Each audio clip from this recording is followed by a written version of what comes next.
Welcome once again, students. Now this is lecture 8. In this lecture I shall be explaining to you the Poincare-Birkhoff-Witt theorem. The proof of this theorem is not in your course, so just try to understand the statement of the theorem. This theorem provides us a basis for the universal enveloping algebra of a Lie algebra L over a field F. So let L be a Lie algebra over a field F, and let Uj, J belonging to some ordered set, and let Uj, J belonging to some index set J be a basis for L. Then these monomials Uj1 tensor Uj2 tensor Ujn, where Ji's belong to J, form a basis for Ln for all n greater than equal to 1. Now these monomials I explained to you in the previous lecture also. Ln's, Ln means the tensor product of L with L taken n at a time. So these monomials form a basis for Ln. Now if J is an ordered set, then for I and K, these are indices in J. Then for ik such that I is less than k, we put eta ik equal to 1 if ji is greater than jk, and 0 if ji is less than equal to jk. So these eta ik's are defined for monomials of this kind, and eta ik will be 1 whenever ji is greater than jk but I is less than k.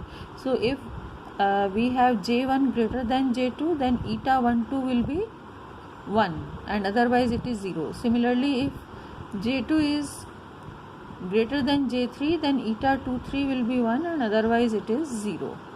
Now the index of the monomial Uj1 tensor Uj2 tensor Ujn is defined to be the sum of all these eta ik's where I is less than k. So it is clear from this definition that the index of a monomial is 0 if and only if this sequence J1, J2, J3,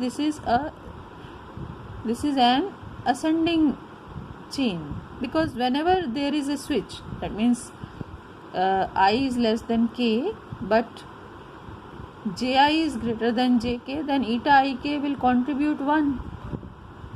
So this sum is 0 if and only if all the eta ik's are 0. That means we must have ji less than equal to jk for I less than k. So index is 0 if and only if j1 is less than equal to j2 is less than equal to j3, so on, less than equal to jn. So the monomials for which the index is 0 are called the standard monomials.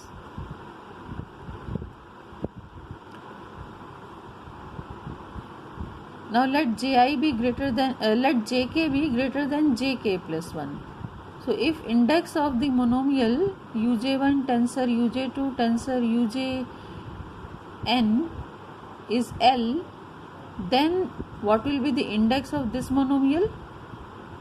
Here we have brought Jk plus 1 before Jk, and see Jk plus 1 is greater than Jk, so there is a switch here. So if the index of this monomial is L, then the index of this monomial will be L minus 1, because Jk is greater than Jk plus 1. So we will have to subtract 1 from this. Here we had Jk plus 1 after Jk, but in this we are having Jk plus 1 before Jk, and Jk is greater than Jk plus 1. So this is forming this is in increasing order here, jk plus 1 and jk. So index will be 1 less. Now the Poincare-Birkhoff-Witt theorem, which is also famous as PBW theorem.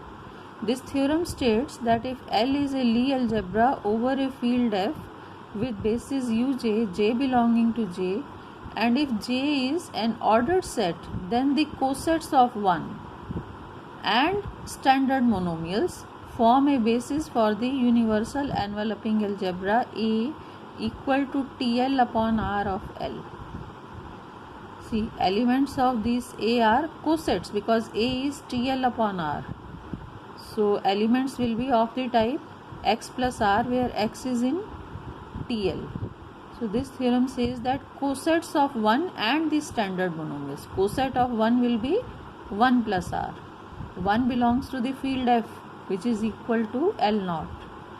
So 1 plus R will come from there, and then we have to take cosets of the standard monomials. Then collecting all such cosets, we will get a basis for the universal enveloping algebra. So what is PBW theorem? It says that if L is a Lie algebra over a field F with basis uj, j in J, such that J is an ordered set, then the cosets of 1 and the standard monomials form a basis for the universal enveloping algebra A equal to TL upon R of L, where TL is the tensor algebra of L. So this is the end of the 4th unit, and with this your syllabus is also finished. So I wish all of you best of luck.